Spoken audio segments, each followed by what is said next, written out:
Hello everyone, it's Tom from Two Guys Talking Toys with another toy review. Today I'm going to be taking a look at the Defenders of Eden, Armies of Ashmore, Caspar. He is the albino infantry warrior. This was a Kickstarter exclusive, along with the spectral Milwick. And of course, because he is a really cool looking white and green, I had to pick him up. Just like Milwick, I really like the way that they did a slight change to the packaging. So it's the same package, it's the same general design, just they kind of flipped it to look more like a negative. So that's kind of cool. You get some really cool box art of Caspar on the back here fighting an evil lizard warrior. I'm not familiar with the comic or the lore, really. I need to get a hold of the comic so I can read up on it, because it does look really cool. But you get more of the offerings on the back. You get his bio and a little bit more information on the side. So without any further ado, let us open this up and free this guy from his prison. And he's free to roam around and do the things that a ghost of Ashmore would be doing. So Caspar comes with a pretty decent amount of accessories. He's got extra hands.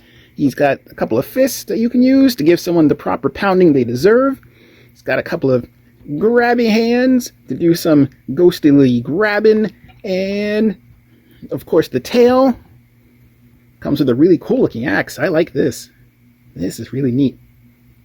Comes with the axe and a shield. So let's get into him right away. First, we're going to take a look at the sculpting on this guy.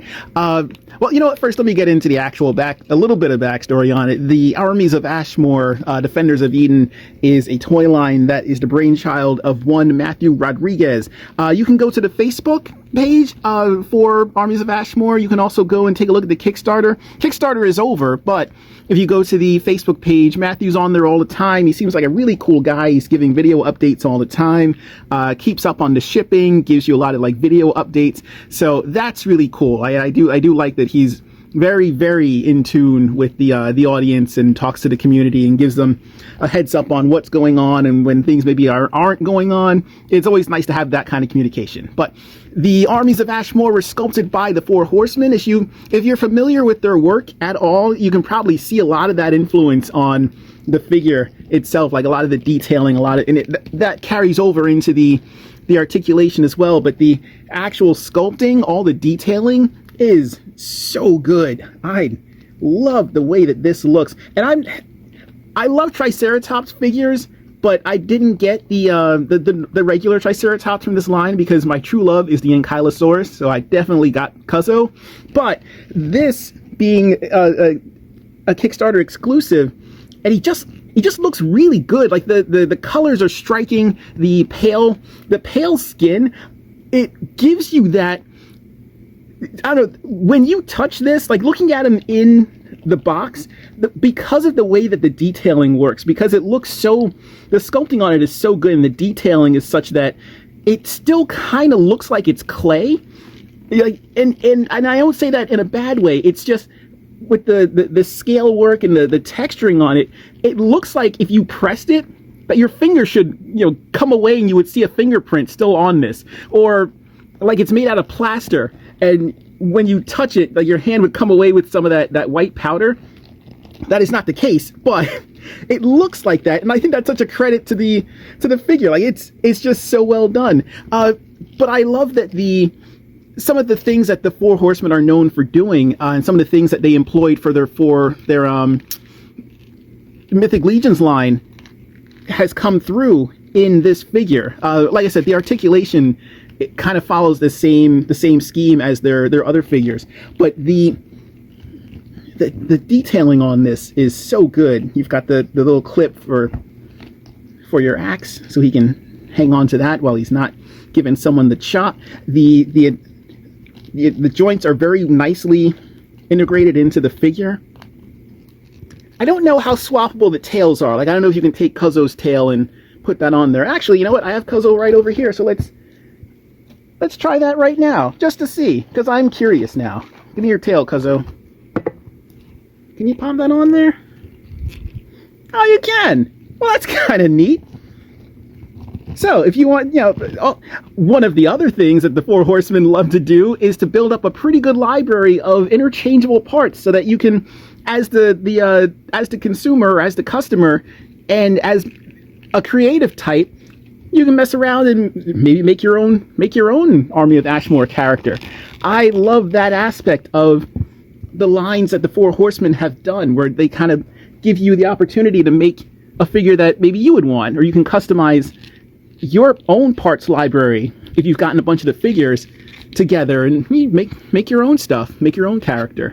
But this is really great. This looks phenomenal, and I love that so much great detail work went into this. The belt has the two little triceratops horns coming out, but they stick out a little bit. No bumping and grinding for Caspar. That's not a good plan. But he looks really good. I love the detailing, the way everything comes together. The color choice on this is great. The white and the green really work well together, and the placement on the figure, I think, makes it look really good. The choice on the gauntlets, the slight different shading of green, really pulls everything together. So real quick, let's take a look at the articulation on this bad boy.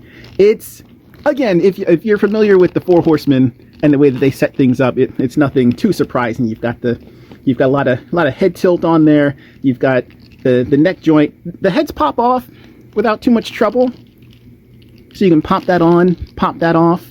I think they might actually be interchangeable. So let's do another quick test. I'm so sorry, Cuzzo, you didn't ask for this, but I'm curious now. So can Cuzzo's head fit on here? It sure can. So hey, if you supported the Kickstarter and you got yourself an extra blank or something, or if you just got an extra Cuzzo, you can paint that up and make yourself Caspar's friend, Phantomar, the Ghost Cuzzo. So that's kind of interesting, and I again, that just goes towards the plus column in the play factor for these figures. And when you get them in hand, I know that they might be a little bit difficult to get a hold of now, because I believe the only other place that was carrying these, aside from the Kickstarter offerings, was on Big Bad Toy Store. So sometimes some of the figures, they come back into stock, depending on, maybe someone has some in their pile of loot and they cancel them. So if you are looking for them, I would say your best bet is to keep an eye on Big Bad Toy Store. Also keep an eye on the Facebook group. I know sometimes people sell theirs, and if you don't want to pay eBay prices, that's probably your best bet. But if you can get your hands on one of these, absolutely do it. They are so much fun. The feel of the plastic is a lot of fun.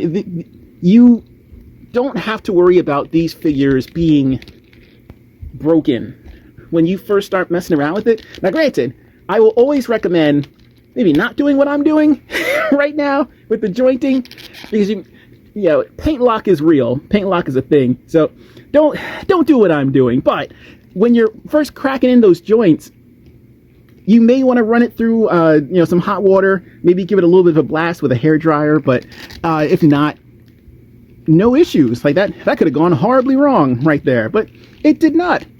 Joints work pretty well. So let me, speaking of jointing, I got off on a tangent, didn't finish my joint rundown. So we start with the head, we got the neck, we've got some jointing there. You can swap out the heads, they're interchangeable because they share similar jointing systems, which I think is great. You've got the shoulder going on right here. There is your bicep swivel. You've got the elbow, which I just broke in. You just watched it happen live. You have the wrist swivel. There is a torso joint that gives them a pretty good range of motion. And then there is a joint at the waist, which is pretty well hidden behind the belt, but you can get some motion out of it for a little bit of twisting. You have your thigh joint. That also swivels on multiple angles. Your knees. I love that. I don't know why I get such a kick out of it. I love the joint on the knee that plugs into the shin, and it not only gives you that range of motion, but also the slight twist that it allows for so much extra posing. It's just a little thing. That's a me thing. You have the ankle joint, and again, just be careful when you're breaking in your joints. Do your warm water bath. Do your hair drying, because you might get a little bit of paint lock. And if you're paying a lot for these figures, you don't want to wind up being sad. It helps that I'm reviewing this now that it's been a little bit warmer. So the apartment has been a little warmer than usual. So thankfully, I think that has aided in the breaking in of these joints. Thankfully, not with the emphasis on break. So there's all your motion. It allows for the figure to get into some pretty decent posing, pretty wide range. The articulation, well, I shouldn't say articulation, but the setup of the pauldrons is, you know, your classic four horsemen, where they've plugged them into the back here and they allow them to just kind of wrap around the shoulders, which is great because that means they don't interfere with the articulation. Also, if you just want to pop them off, you know, if you don't want them to have pauldrons and it's a hot day, so we're just going sleeveless and heading to the beach, which Caspar probably does not do very often, you can just do that. He still looks pretty great. So let's see, let's swap out his hands. Well, no, these are his holding hands. So let's give him his axe, because that's a pretty cool looking accessory. I love that there is enough resistance in the plastic where you don't have to worry. It's not brittle by any stretch of the imagination, but it's also not super floppy and kind of loose. Like there are some figures where when you go to put something in the hand and it like you open it up and then it just stays that way, or you see that telltale stress mark along the knuckles, and you're like, oh no, why? That is not the case for these figures. They're pretty well done. The plastic quality is very good. So you can have Caspar all set up and ready to go. This figure is solid. I am loving this. And plus, on top of everything else, it's just a solid, well done, really cool looking action figure. Like, I love that you could sit this guy probably with a lot of different toy lines and he would look really good. I forgot about his faceplate. He comes with a little bit of faceplate armor here. I will say, so I don't have really anything bad to say about this figure. Just a personal thing for me. I really, really, really wish that this figure was glow in the dark. I love the color scheme. The white is striking, and the blue eye color is a good. That was a good choice. I was a little bit surprised they didn't go with green, because the white and the green really work well. But this color choice makes sense, and it really helps them stand out. But man, how cool would this look if he glowed in the dark? It'd be so cool. I really wish that he did. I should have gotten an additional Triceratops blank, and then painted that glow in the dark, because that would look amazing on your shelf. So I would highly recommend getting your hands on this figure if you can. I know it's a little bit difficult now. He's on the aftermarket. The eBay pricing is probably ridiculous, but if you really want him, I'd highly recommend getting your hands on him, because he looks great. Also, if you like large action figures, and I certainly do, he's a pretty big dude. This whole toy line, and again, they share bucks, so he's a big, hefty, chunky boy. Let me get my ruler out. Let's see what the actual measurement on him would be. So from head to toe, little under 9 inches. A little under 9 inches there. So he's a big, hefty boy, and he sits well with his fellow Army of Ashmore brethren. They look really good walking off into battle. Let's put him with another figure who's a little bit of a ghost. This So that looks pretty cool, and I could see this being a crossover. I love what we've been seeing with a lot of the smaller independent companies. Spiro Toys has been killing it. Matthew Rodriguez with the Armies of Ashmore, he has been killing it, and the quality of the figures have been great. They are the way that they are constructed, the articulation is both different and also really good. So it's really cool to see how different companies handle different things like that. Here he is with a Saurozoic warrior, which was also really cool. And I believe that the actual Triceratops in Armies of Ashmore is green, so that's kind of a cool pairing. But you know what I would also love to see, in addition to really wishing that he was glow in the dark, a little bit of influence from Saurozoic warriors, if there was a black version of this character with some really cool, like, Day of the Dead paintwork going on, oh, that would look really cool. Especially, again, me with the glow in the dark. If this glowed in the dark and his glowed in the dark, that would be something else. This little Triceratops buddy, I'm sorry, Chasmosaur buddy, they're in the same family. He's sad that he's a bunch of bones. I'm sorry, Caspar. Speaking of glow in the dark, because I can't get over it, it's a little Triceratops buddy who also glows in the dark. And for final measure, a Stan Winston Realm of the Claw figure. And I remember when these first came out, these were massive. I mean, they're kind of massive for an action figure. And he is pretty much dwarfed by the Armies of Ashmore. That is impressive. These guys are big dudes. And normally, I'm a little bit picky when it comes to getting large figures because I'm worried about them taking up. Yeah, we've all got a set amount of real estate on the shelf, so that kind of becomes precious when you start hitting the saturation point. But with this line, and I knew going into the Kickstarter that these were some hefty dudes. Got to see them in person before the Kickstarter ended at Legion's Con a couple years ago, and that was really cool. You got to talk to Matthew for a little bit, and he was a great guy in person. And I remember thinking, man, those guys are big. You know what? Worth it. It's worth the shelf space. Give me this figure. Give me a few of these figures on my shelf. So at the end of the day, I would 100% recommend trying to get your hands on this figure.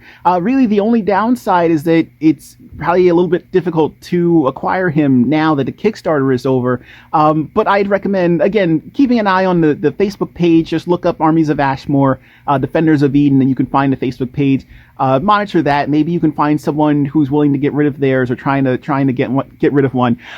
The sculpting is great. The actual articulation is really, really good. The colors are well done. The paintwork is really nice, really crisp. I didn't have any splatter on mine anywhere. The texture is great. Again, the nature of the figure, it having that pasty appearance to it. There's a little bit of dry brushing on it to bring out some of the detailing, but I love it almost looks unfinished. Again, I love that it looks like material almost, that it looks like you should be able to like stick your finger in it and leave a hole, but that's just because of the way that he looks. The whole Caspar moniker is fun. It's a little bit funny. The only other downside is I wish that he glow in the dark, and that's not really a downside, that's just a preference that I have because I love me some glow in the dark stuff. So high marks for Caspar from Armies of Ashmore. I hope you enjoyed this review. If you enjoyed, check it out. Tell your buddies, tell your friends, give it a like, subscribe, and until next time, take care, everybody.